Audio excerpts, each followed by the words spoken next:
오신 여러분들을 주님으로 환영합니다. 우리는 많은 시간을 항상 보내며 살아오고 있습니다. 어쩌면 특별한 순간들보다는 오히려 작고 작은 일상들을 훨씬 많이 보내고 있습니다. 한국에서는 이제 우리는 어떻게 보면 역사적인 순간을 목격하고 어쩌면 지켜보는 걸 수도 있습니다. 하지만 촛불이라는 그 역사적인 순간의 이면에는 그 한 명 한 명의 일상들이 들어가 있습니다. 어쩌면 최저 생계비도 받지 못하면서 힘들게 살아가는 사람들의 손길과 든 촛불이 그 자리에 있었을 것이고, 편의점 알바와 파트타임 잡을 뛰어가면서 새로운 꿈을 꾸는 청년들도 그 안에 있었을 것입니다. 자신들이 바라던 나라를 이루지 못한 채 오랜 시간이 지나고 아파하며 눈물을 흘렸던 나이 드신 어르신들의 모습도 아마 그 안에 있으리라고 생각이 됩니다. 아마도 그 수많은 사람들은, 그 수많은 일상들이 모이고 모여 그 역사적인 순간에 아마 그 자리에 있었겠죠. 우리도 그렇습니다. 우리도 실은 지나간 시간들을 이렇게 풀어 돌이켜보면 기억조차 나지 않는 수많은 순간들이 있고, 그리고 소소한 일상들이 있었습니다. 살아온 놀들을 보통 이렇게 가늠해보게 되면 많은 사람들은 그 일상을 기억하기보다는 어떤 순간의 큰 사건들, 그리고 그런 어떤 크나큰 일들만이 기억에 남아서 내 삶을 만들어가는 것처럼 보여지는 게 우리의 과거이기도 합니다. 우리는 어떻게 보면 그런 특별한 기억 속에 둘러싸여 있는 것처럼 보입니다. 하지만 우리는 실은 그 특별한 기억과 특별한 만남과 특별한 순간보다는 수없이 많은 소소한 일상들과 어떻게 보면 다람쥐 쳇바퀴 돌아가처럼 돌아갔던 그 많은 시간들과 더불어 살아가는 것들이 실은 우리의 모습이기도 합니다. 역사란 걸 사람들이 서술할 때 많은 사람들은, 그리고 많은 이들은 어떤 특별한 순간이나 어떤 영웅이나 왕이나 그런 사람들을 기억을 합니다. 그걸 중심으로 역사를 배워나가고 위인들을 중심으로 역사를 배워나가기도 하죠. 하지만 또 다른 역사가는 그렇게 이야기하지 않습니다. 오히려 위인들과 영웅이나 사건에 의해 쓰여진 역사가 아니라 그 당시 민초들이나 힘없는 사람들이나 그저 일상을 살아가는 사람들의 역사, 그들의 눈길과 그들의 발길을 보는 역사가도 많이 있습니다. 여러분은 어떻게 역사를 바라보고 어떻게 역사를 이해하십니까? 성경은 우리에게 그런 민초와 약하고 힘든 사람들의 눈길을 바라보고 그들의 역사를 이야기합니다. 거대한 역사가 아니라 우리의 삶으로 들어가도 마찬가지입니다. 여러분은 여러분의 삶을 어떻게 기억하고 있습니까? 혹시 여러분도 어떤 역사가처럼 큰 사건과 놀라운 일들만 이루어진 그런 걸로 기억을 하십니까? 어쩌면 우리는 그런 역사보다는 내가 기억하지 못했던 작은 것들, 내가 하찮게 여겼던 그 많은 일상들이 오히려 나를 더 많이 만들었고 나를 더 많이 이루어갔다라고 고백하는 게 맞는 말일 것입니다. 우리는 일상들을, 소소한 많은 시간들을 어떻게 기억하고 어떻게 생각합니까? 우리가 살아간다는 것은 어떻게 보면 그런 일상들을 하나하나 딛고 나아가는 겁니다.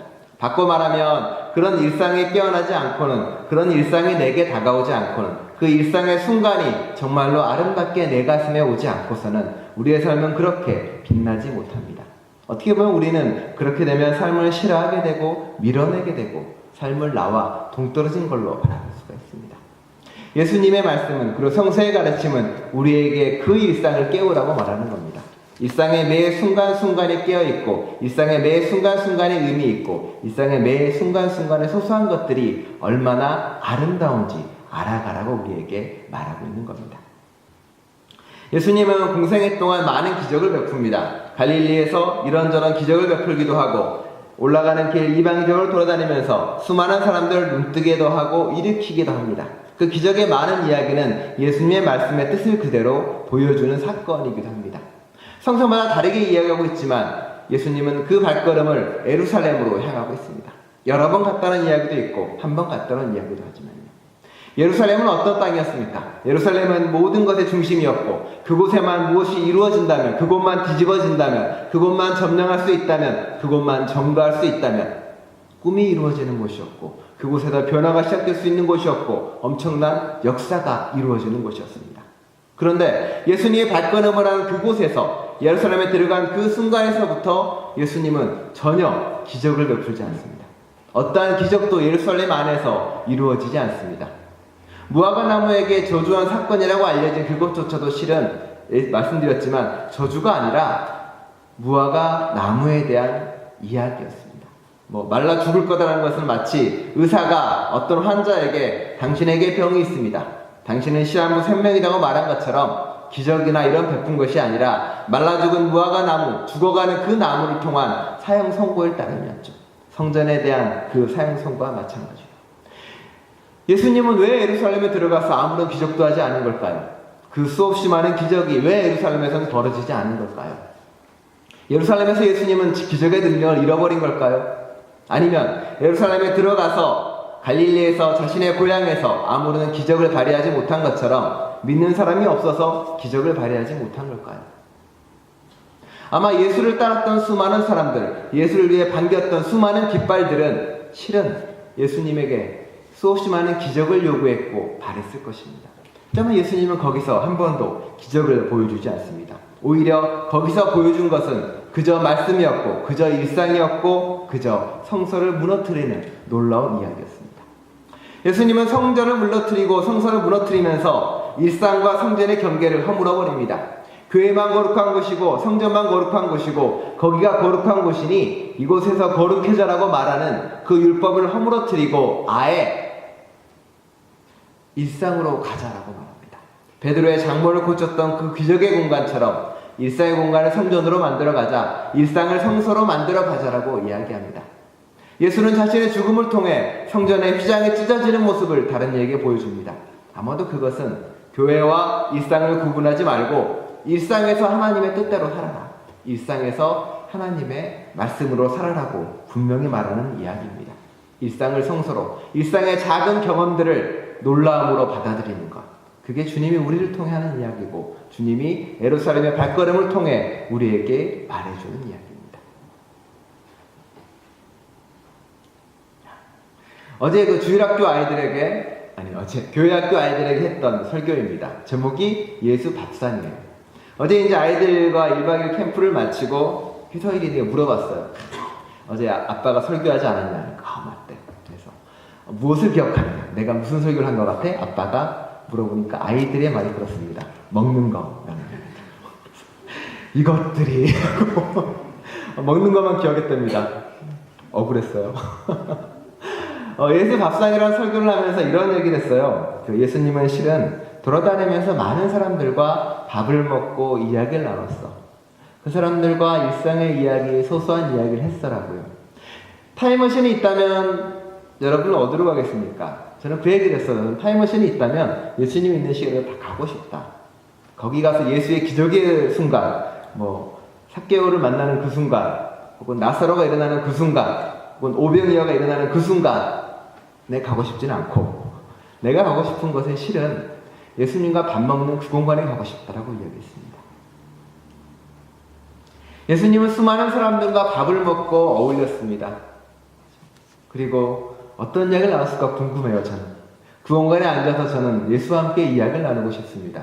정말 소소하고 작은 일상의 이야기들요. 오늘 어디 갔는데 누가 나한테 돌 던졌어요. 어느 예수님한테 이야기하죠. 예수님 그 아재 개가 안 웃겨요. 이런 얘기하면서요. 소소한 일상의 이야기, 소소한 작은 이야기들, 그런 공간이 바로 예수님의 식탁이고 예수님의 밥상이었을 것 같아요.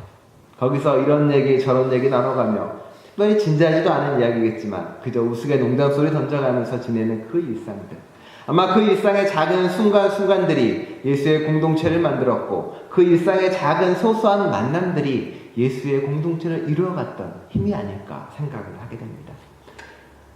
그 공동체 안에서 예수님은 나누고 같이 밥 먹고 즐겨가면서 그 모든 행동 가운데서 하나님의 말씀을 누리고 함께하게 됐죠. 그 사람들은 아마 영성이 늘어났을 것 같아요. 같이 밥 먹으면서 생각하는 방법도 배우고 살아가는 방법도 배우고 그 하나하나를 익혔을 것 같습니다. 그게 주님과 만나는 순간이었고 주님과 경험하는 순간이었겠죠. 여러분의 일상은 어떻습니까? 여러분의 일상은 하나님이나 혹은 많은 사람과 동행하며 삶을 살아가십니까? 여러분의 일상은 진리와 더불어 살아가십니까? 여러분의 순간순간은 매사에 그렇게 깨어있는 사람으로 살아가십니까? 제가 교회에서 이제 이렇게 꽤 오래전이죠. 개척을 하고 한참 지나서 사람들과 같이 밥 먹고 어울리고 공동 식사를 같이 하잖아요. 그럼 그런 생각을 했습니다. 좀 더 진지한 얘기를 했으면 좋겠다.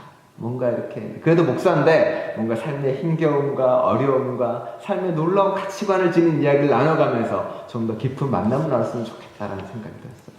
그러면서 이렇게 왜 이렇게 맨날 잡담만 나누지? 좀 더 하나님에 대한 이야기를 많이 하고 싶은데라는 생각을 하게 됐습니다.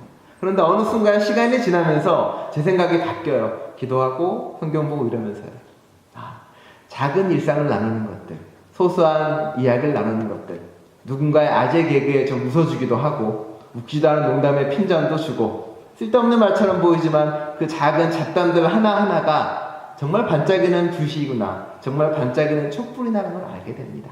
작은 일상을 나누는 대화들, 밥 먹으면서 하는 시덥지 않은 말들, 그 모든 것들이 모여서 비로소 우리는 일상이 달라지는 거고 비로소 우리는 삶이 달라지는구나라고 보게 됩니다. 일상을 그렇게 만나는 것이고 일상을 그렇게 체험하는 거겠죠.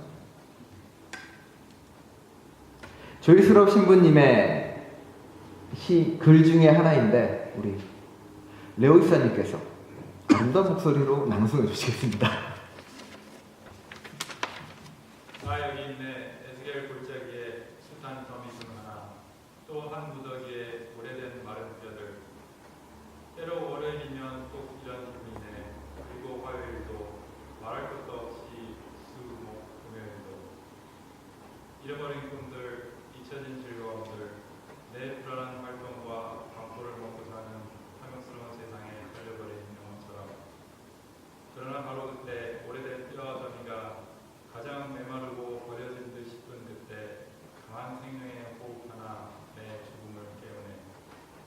하나님이나 여러분, 내 밝은 조각에 다가와 선한 눈빛으로 청하시네. 나와 함께 춤을 취하니 내 안에 파고드는 음성 내 심장 속에서 뛰고 죽음의 뼈를 일으키네. 한결같이 믿어주신 분께 내 기다리던 자 예 내어드리고 그렇게 춤은 시작되네. 하나님과 함께 춤을 추는 일상들, 일상에 늘 기억하지 못하고 소소한 일상들이고 그저 굴러가는 일상들이고 작은 대화들, 작은 이야기들이 모이는 그 일상 가운데 어쩌면 마른 뼈들처럼 별 의미 없이 지나가는 그곳에서 누군가와 만나고 진리를 체험하고 자연을 느끼고 생명을 깨닫고 하나님을 만나고 그 순간 우리의 일상이 빛이 되고 춤이 된다고 조이스럽 신부는 고백을 하고 있습니다. 그런 만남을 하자라고 이야기하는 거고요. 레위기에 오늘 읽었던 그 말씀은 어쩌면 율법처럼 보이고 어쩌면 지난한 지켜야 될 까다로운 뭔가처럼 보이지만 실은 그것은 일상에서 하나님을 만나고 거룩하게 살려고 했던 사람들의 간절한 고백이기도 합니다. 나는 이렇게 살고 싶다. 나는 이렇게 일상을 거룩하게 만들고 싶다. 내 일상은 성소가 되고 싶다. 내 일상이 하나님을 만나는 공간이 되고 싶다라는 간절한 고백이기도 합니다. 레위기 9장 전체를 올리고 싶었지만 그렇게 하면 너무 길 것 같아가지고 레위기 9장에서 뽑아서 올렸습니다. 여러분의 일상 하나하나 하나님의 말씀을 만나는 방법, 하나님의 경험하는 방법은 아주 간단합니다. 그저 말씀대로 살아가려고 노력하는 것, 그저 그 고백대로 살아가려고 노력하는 겁니다. 지난주에 우리는 욥의 친구들 이야기를 했죠. 욥의 친구들의 이야기를 통해서 느끼는 건 그겁니다. 사람이 대화를 하려면, 말을 하려면 어떻게 해야 되는가를 우리에게 알려줍니다. 욥의 친구처럼 자기 가치관, 자기 경험, 자기 꾀에 사로잡혀서 남에게 충고한답시고 자기 답답한 말 하지 말라고 이야기하는 겁니다. 내 말이 어떻게 바뀌어야 되는지 여기의 말씀에도 나오죠. 이야기 잘해라. 사랑하고 섬기는 마음으로 이야기해라라고 이야기합니다. 이웃에게 사랑하라고 이야기합니다. 음식을 딸 때도 이렇게 좀 남겨둬라. 이웃에게 그리고 나그네들에게 먹을 수 있게 남겨두라고 이야기합니다. 내 먼 외국에서 온 사람에게 난민들에게 잘해주라고 분명히 말하는 겁니다. 얼마 전 헝가리에서는 난민 구금법이 통과가 됐다고 합니다. 헝가리에서는 이제 난민이 넘어오면 컨테이너에 가둬놓고 영상으로 면접을 본 다음에 쫓아낸다고 합니다. 한 명도 들여보내지 않고요. 3단 장벽을 쌓아놓기까지 한다네요. 성경은 그 일상에서 그렇게 이야기하는 겁니다. 그러지 마라. 외국인을 받아들여라고 이야기합니다. 온타리오에서는 얼마 전에 이제 그 기본 임금법, 기본소득이죠. 기본소득에 대한 기본적인 리서치를 마치고 이제 막 그 결과를 발표를 했습니다. 사람들에게 일정 금액을 준다는 거죠. 자본주의 용돈법이 아니라 그 사람에게 일정 금액에 살 수 있는 돈을 준다라고 이야기하는 겁니다. 성경에서도 그 얘기 나와요. 달란트 이야기 나오죠. 포도원에서 언제 일하러 오든 간에 관계없이 일정 금액의 생계비를 지급을 합니다. 레위인에도 말합니다. 레위 사람들은 다 흩어져 있고 땅도 없지만 그들에게 일정 소득을 주겠다는 얘기도 거기에 나오는 거고요. 성서에는 수많은 일상에 대한 답변들이 있습니다. 식탁에 대한 음식에 대한 이야기도 마찬가지고요. 식탁이나 음식 먹을 때 내가 그 식탁과 그 먹는 음식들이 혹은 누군가의 눈물이나 누군가의 아픔이 아닌지 돌아보라고 오늘 율법에 나와 있습니다. 누군가가 잘못하면 뭐라고 이야기합니까? 레위기에 나와 있죠. 누군가가 잘못하고 있다면 그 사람에 가서 이야기해라, 말해라. 그 사람이 올바르게 틀어가는 그게 아니라 혹여 그 잘못이 나의 잘못으로 같이 가기 때문에 그렇다라는 겁니다.